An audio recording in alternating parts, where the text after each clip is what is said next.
Good afternoon, Pioneer fans, and welcome to the SHU Sports Report. I'm Gino Ganella. And I'm Adam Chambers. We have a lot to catch up with as we took last week off to make room for Thanksgiving. So why don't we get things kicked off with some men's ice hockey? Absolutely, Adam. They welcomed the military academies to Webster Bank Arena this past week as they hosted Army and Air Force in a few very tight matches. The Pioneers started their homestand out on Tuesday where they took on Army West Point in one of the most exciting games of the year. It was a back-and-forth first period as a flurry of goals by each side left a score at 2-2 at the break. Then, Army turned on the Jets, scoring two quick goals to open up a two-goal lead, but the Pioneers would not back down. Three unanswered goals by SHU would find the Pios up 5-4 going into the second intermission. But, despite a hard-fought third period, the Pioneers couldn't keep Army out of the net, eventually giving up a goal and forcing OT. There, it was much different from the first three periods as neither team scored, leaving the score tied at 5 at the end of the game. Redshirt sophomore Jason Cotton and freshman Matt Tugnut both registered 2 points off a goal and an assist. Hoping to keep the goals coming, the Pioneers then welcomed Air Force for a two-game series this past weekend. In another comeback performance by the Pioneers, they managed to find themselves in a two-goal hole before freshman Mark Johnstone scored a pair, one shorthanded and one off the power play, to tie the game up for the Pios. Unfortunately, a power outage once again in OT would leave the Pios with their second tie in as many games. SHU then rounded out their weekend with their series finale against Air Force. Despite coming up clutch late in the last two games, though, 5 unanswered goals by Air Force would be too much for the Pioneers to overcome as they lost this one 5-3. Sophomore Ruslan Rakhmatov added to his point tally in this one as he assisted on 2 of the Pioneers' 3 goals. With his spectacular performance, Johnstone earned Atlantic Hockey Rookie of the Week. The Pioneers will travel to Pennsylvania this weekend to take on Mercyhurst University in a 2-game series with their eyes set on turning their season around early in conference play. Now moving from the Webster Bank Arena to the Sports Center of Shelton, women's ice hockey had a very successful 2 weeks. Adam, why don't you get us all caught up on them? That's right, Gino. The women's ice hockey team has won 3 in a row and saw their win streak climb up to the 4th straight game. SHU faced off against Franklin Pierce in a 2-game series, taking both games. The first was an overtime thriller as the game went into overtime tied at 4-all. Senior Megan Kabalka found the back of the net with a little over 4 minutes into the overtime period, sealing the first of 3 victories.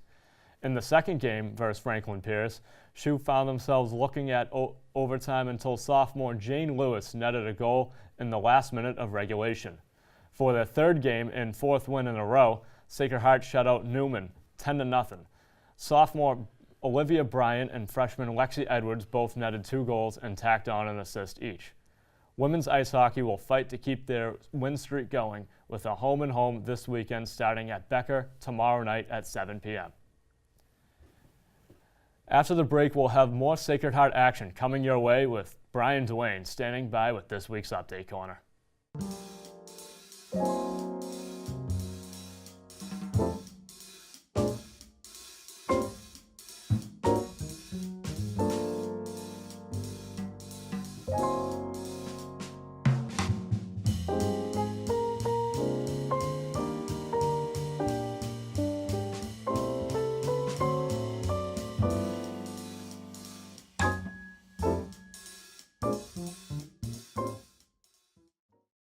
Welcome back to SHU Sports Report as we kick off this week's Update Corner with some Sacred Heart bowling.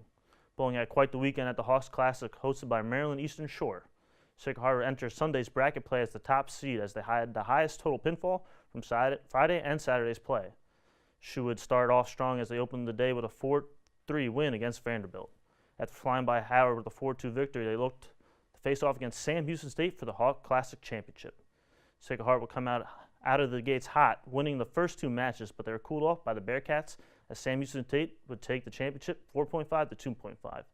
Bowling took a strong second place and looked to continue their success as they open up NEC play in 2 weeks. Sacred Heart Equestrian had a big senior day as the Western team took High Point team with senior Devin Connolly's performance earning her reserve High Point rider. For the Hunt Seat team, they took reserve High Point team 4 points behind UConn. Freshman Devin Cavalier earned first place in her first IHSA competition. Sacred Heart Equestrian is back Sunday, December 3rd with a Hunt Seat home and a Western away at Mount Holyoke College.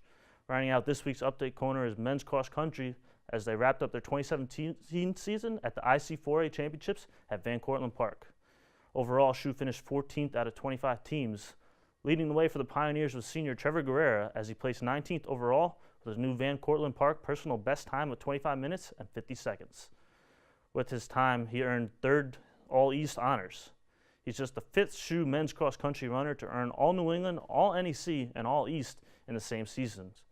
3 other Pioneers finished in the top 100 runners.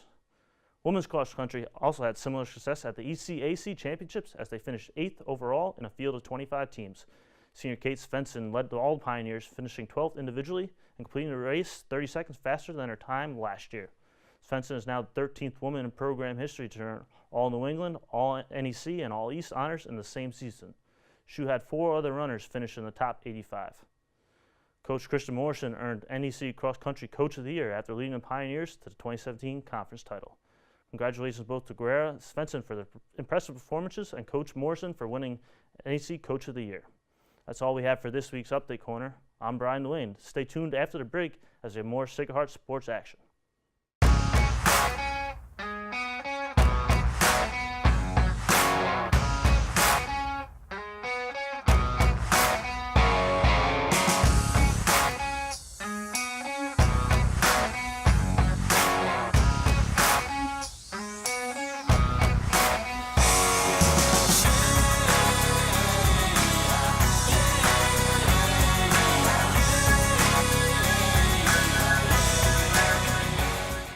Welcome back, Pio fans. We will keep the ball rolling with some SHU hoops. And Adam, why don't you get us all caught up on SHU women's basketball? All right, Gino. Women's basketball went 1-2 over the break as they hit the road for a 3-game road trip. The women's basketball team started their road trip off traveling to Harvard, where a slow first quarter would be their downfall. SHU lost 70-62 and fell to 1-2 on the season. The following Wednesday, they rebounded at Florida A&M as Tykara Carter was the leading scorer with 20 points on the day. It was a close game throughout as Sacred Heart was barely ahead 22-21 after 10 minutes of play. Sacred Heart would end up taking a 13-point lead in the third. A late Florida A&M comeback fell short as Sacred Heart would win 73-68. They improved to 2-2 on the season. They would remain in Florida to take on Florida State on the 24th. The 11th-ranked Seminoles showed they were nationally ranked as they beat SHU 101-52. Sacred Heart fell to 2-3 on the season, but would get back to the winning track as they host Hofstra at 6 p.m. tonight. Be sure to come out tonight to the Pitt Center and support the women's basketball team. If you can't make it out to the game or you're still stuck in Thanksgiving weekend traffic, the game will be streamed on necfrontrow.com. Gino, why don't you get us caught up with some Sacred Heart men's basketball and how this season is going so far? Yeah, absolutely, Adam. Over the Thanksgiving break, the men's basketball team faced a host of tough matches, taking on St. Peter's, Maine, Mitchell, and Northwestern all in 1 week.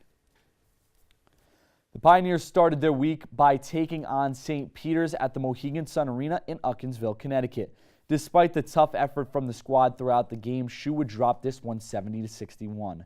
Redshirt sophomore Kinnan LaRose would lead all Pioneers in scoring in this one with 13 points in the loss. Next up, SHU would face off against Maine as they would once again play at the Mohegan Sun Arena.